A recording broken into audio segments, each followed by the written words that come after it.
And then we're going to get the correct grip again, push straight out, and then slow press on that trigger. Hi everybody, I'm Steve from the USCCA Training Department. And today Jesse and I are lucky enough to be joined with Jason Speller, the Chief Instructor for Law Enforcement Draw School.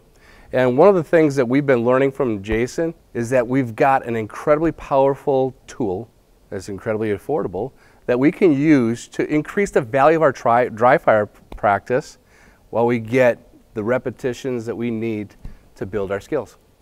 Jason, why don't you talk a little bit about what you're going to work with Jesse on today and the tools that you're using to work in a dry fire environment. Absolutely. So what we've done is we've actually equipped his firearm with a BarrelBlock system. So we know that the chamber's block. We have a flag sticking out of the muzzle of his firearm, so we know that it's safe. And we've also inserted a mag block into his magazine, which as he cycles through this emergency reload sequence, it's actually going to allow him to function his firearm the same way as it would on the range or in the real world with a fully loaded magazine. So at this point, he's going to be able to dry fire in a sterile training environment, but mechanically his gun's going to operate the same way, so that means 0 training scars, even though he's not putting rounds downrange. Outstanding. Jesse, you ready? I'm ready. All right, Jason, show us how we do it. Excellent. Okay, so what we're going to have Jesse do at this point is just simulate an emergency reload. His slide is already locked to the rear. We know that his magazine's empty, and when he drops that magazine, he's going to bring up his secondary magazine that already has a mag block installed into it, which will allow him to then actuate the slide just like the magazine had real ammunition in it. Okay, Jesse, are you ready? Ready. All right, well, we're going to walk through this nice and slow this first time. We're going to do it step by step, and then we'll come back and do it at a higher speed.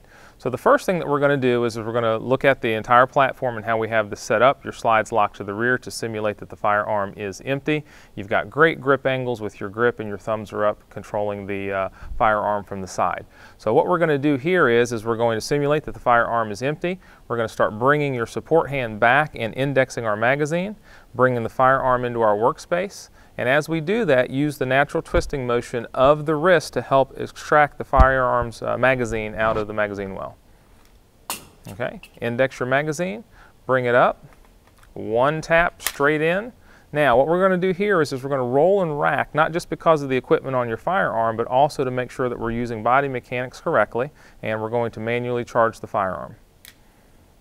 And then we're going to get the correct grip again, push straight out, and then slow press on that trigger. Excellent. Good job. All right, we're going to reset this and do it a little bit quicker. All right, Jesse, this time we're going to do it in one continuous motion. Are you ready? Ready. Fantastic. Stand by. Reload.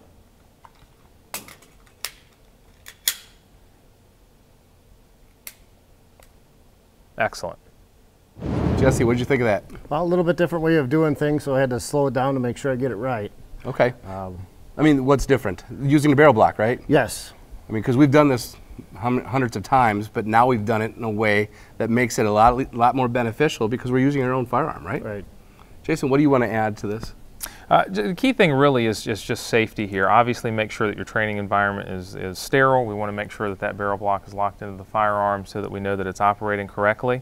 And just always train in a way that's safe. So even though we know that that firearm is empty and it's not capable of chambering around, we still want to be making sure that we keep it pointed in a safe direction. We're not pointing at anybody or doing anything careless with the firearm.